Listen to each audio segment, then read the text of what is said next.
सूर्य और रोशनी की स्कूल की फीस भरनी है। 8 महीनों से नहीं भरी है। रोशनी बता रही थी कि प्रिंसिपल ने कहा है कि अगर कल स्कूल की फीस नहीं भरी तो स्कूल से निकाल देंगे। शांति अपने पति रामेश्वर से कह रही थी। रामेश्वर गरीब मजदूर है जो दिन में मजदूरी करता है और शाम को एक होटल में साफ सफाई का काम करता है। उसकी पत्नी शांति भी छोटे मोटे काम कर लेती है जिससे उसके घर का खर्चा चल रहा था, लेकिन वह अपने बच्चों को अच्छी शिक्षा दिलाकर उनका भविष्य सुधारना चाहते थे। रामेश्वर ये कभी नहीं चाहता था कि उसके बच्चे भी बड़े होकर मजदूरी करे, लोगों की गालियां खाए और 2 वक्त की रोटी के लिए भी दिन भर अपनी हड्डियों को तोड़ते रहे। फिर भी किस दिन खाने को नसीब होगा या किस दिन भूखे पेट सोना पड़ेगा पता नहीं। रामेश्वर के हालात पहले से नहीं थे। वे ऑटो रिक्शा ड्राइवर था जिससे उसकी आमदनी ठीक ठाक हो जाती थी। कोरोना की महामारी में उसका ऑटो का काम बंद हो गया। रोज कमाने खाने वाला आदमी कितने दिनों तक बैठकर खा सकता है या कितने दिनों की जमा पूंजी रख सकता है।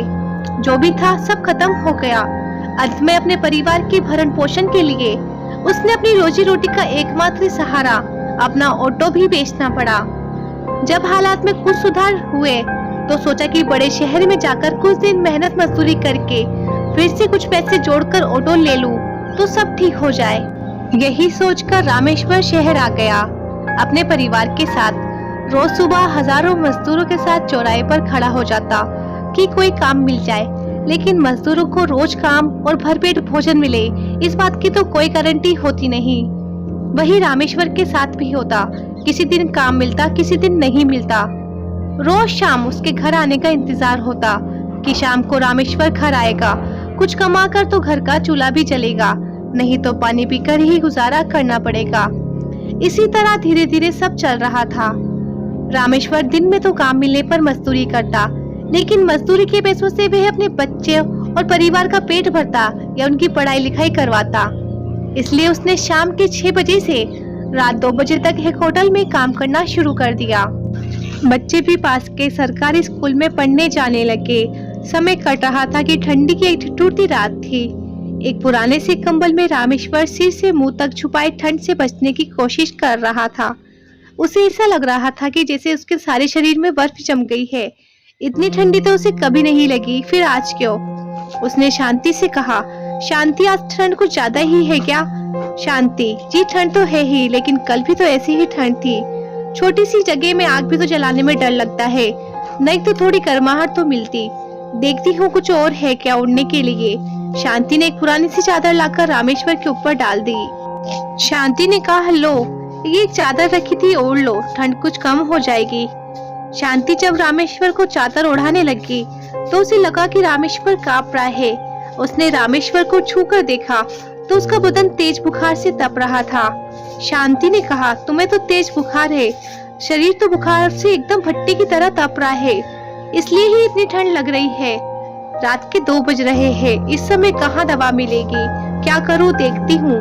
थोड़ी दूर पर जो एक बड़ी बिल्डिंग है वहाँ गेट के बाहर गार्ड साहब बैठते हैं। सुना है वे बहुत अच्छे हैं और लोगों की मदद भी करते हैं। हो सकता है कुछ मदद मिल जाए। शांति भागती हुई उस बिल्डिंग के पास गई जहाँ गार्ड हाउस था, लेकिन वहाँ गार्ड साहब नहीं थे। उसने कई बार आवाज लगाई लेकिन कुछ जवाब नहीं मिला। उसने देखा गार्ड ने आग जला रखी है। उसे लगा थोड़ी सी आग यहाँ से ले चलूं तो शायद कुछ गर्माहट मिले। उसने वहाँ से एक पुराने टिन के डिब्बे के सहारे थोड़ी सी आग ले ली और अपनी झुग्गी में आकर रामेश्वर के पास रख दी। बुखार इतना तेज था कि रामेश्वर जैसे अचेत सा पड़ा था। शांति ने आसपास की झुग्गी में रहने वालों से मदद मांगी, लेकिन सब यही कहते, इस समय कुछ नहीं हो सकता, सुबह होने दो, तभी कोई दवाखाना खुलने पर कुछ हो सकता है। बड़े अस्पतालों में तो हमें दरवाजे से ही भगा देंगे। किसी तरह बड़ी मुश्किल से रात बीती। पड़ोसियों की मदद से रामेश्वर को दवाखाने ले गए और दवा मिली। दवा से बुखार कम हो गया, लेकिन रामेश्वर काम पर जाने की हालत में नहीं था। 5 दिन हो गए थे। इसी तरह बुखार चढ़ता उतरता रहा। खाली पेट दवा भी क्या असर करती। रामेश्वर के काम पर ना जाने से खाने पीने की भी दिक्कत बढ़ गई। किसी तरह से 2-3 दिन बीत गए। अब घर में खाने के लिए भी कुछ नहीं था। बच्चों ने 2 दिन से कुछ भी नहीं खाया था। भूख से परेशान थे। लेकिन घर की हालत देखकर कुछ कहते नहीं थे। आज 1 जनवरी की रात थी। चारों ओर नया वर्ष मनाए जाने की धूम थी। इतनी ठंड होने के बाद भी बाजार में काफी भीड़ भाड़ और हलचल थी। रामेश्वर से अपने बच्चों की हालत देखी नहीं गई। उसने शांति से कहा, शांति, 2 दिन से बच्चों ने कुछ नहीं खाया। हमारी बात और है, हम सहन कर सकते हैं, लेकिन बच्चों की हालत देखी नहीं जाती। मैं होटल जा रहा हूँ, आज वहाँ भीड़ भाड़ भी ज्यादा होगी, तो कुछ ज्यादा पैसे भी मिल जाएंगे और खाने को भी मिल जाएगा। शांति, लेकिन तुम्हारी तबीयत अभी ठीक नहीं हुई है। ऐसी हालत में ठंड में कहाँ काम पर जाने की बात कर रहे हो? बुखार अभी भी है, मत जाओ बाहर इतनी ठंड में। रामेश्वर, बुखार से मुझे इतनी तकलीफ नहीं शांति, जितनी अपने भूखे बच्चों के चेहरे को देखकर होती है। तुम बच्चों को संभालो, मैं आता हूँ। शांति, लेकिन मेरी बात तो सुनो, बुखार थोड़ा कम हो जाए तब चले जाना। सूर्य और रोशनी दोनों बच्चे वहीं एक कोने में बैठे थे। सूर्या ने इस हालत में जब अपने पिता को जाते देखा तो उस नन्हे बच्चे से रहा नहीं गया। वह दौड़कर रामेश्वर से लिपट गया और बोला, पापा बुखार में बाहर मत जाओ, जब हमारे पास पैसे होंगे तब हम खाना खा लेंगे। मुझे अभी भूख नहीं है पापा, तुम बस बाहर मत जाओ। बच्चे की बात सुनकर रामेश्वर अपने आंसू नहीं रोक पाया और बोला, बेटा मैं बिल्कुल ठीक हूँ, तुम चिंता मत करो। तुम माँ और रोशनी दीदी के साथ घर पर रहो, बाहर बहुत ठंड है, मैं अभी थोड़ी देर में आता हूँ। ठीक है। रामेश्वर ने बच्चे को समझाया और होटल के लिए निकल गया। उसे होटल का रास्ता जैसे मीलों दूर लग रहा था। बुखार और कमजोरी की वजह से उससे चला भी नहीं जा रहा था। किसी तरह होटल पहुंचा। वहां सेठ जी के पास पहुंचते ही पहले उसे डांट खानी पड़ी। सेठ ने कहा, उसने दूसरा आदमी रख लिया है, तुम जा सकते हो। रामेश्वर के बहुत मिन्नतें करने और गिड़गिड़ाने पर सेठ ने उसे वापस काम पर रख लिया। होटल में ज्यादा ग्राहकों के आने से काम भी ज्यादा बढ़ गया था, इसलिए आदमी की आवश्यकता तो थी ही।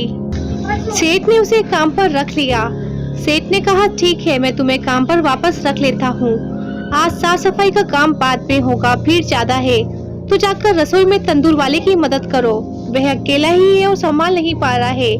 रामेश्वर ने सेठ जी का धन्यवाद किया और जल्दी से रसोई में पहुंच गया। तंदूर के पास एक आदमी जल्दी जल्दी हाथ चला रहा था, क्योंकि ऑर्डर ज्यादा थे और वहाँ वह अकेला परेशान हो गया था। तभी रामेश्वर उसके पास पहुंचा और बोला, भैया सेठ जी ने आपकी मदद करने के लिए कहा है। तंदूर पर काम करते हुए उस आदमी ने सिर उठाकर उसकी तरफ देखा और मुस्कुराकर बोला, अरे रामेश्वर, तुम, बड़ा अच्छा हुआ कि तुम आ गए, बहुत मदद मिल जाएगी। आज भीड़ भी बहुत ज्यादा है और ज्यादा ग्राहक होने से कमाई भी अच्छी हो जाती है। चलो अब मेरी मदद में लग जाओ।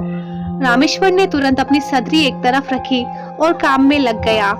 थोड़ी देर बाद तंदूर पर पहले से काम कर रहे उस आदमी ने कहा, रामेश्वर भाई, तुम फटाफट रोटियां तंदूर में लगा दो, मैं जरा बाथरूम से अभी आता हूँ।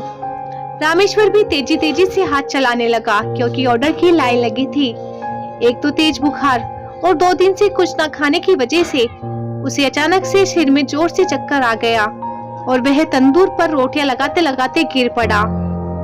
उसे इस तरह गिरा देखकर वहां काम कर रहे और लोग उसकी मदद के लिए दौड़े, लेकिन तब तक बहुत देर हो चुकी थी।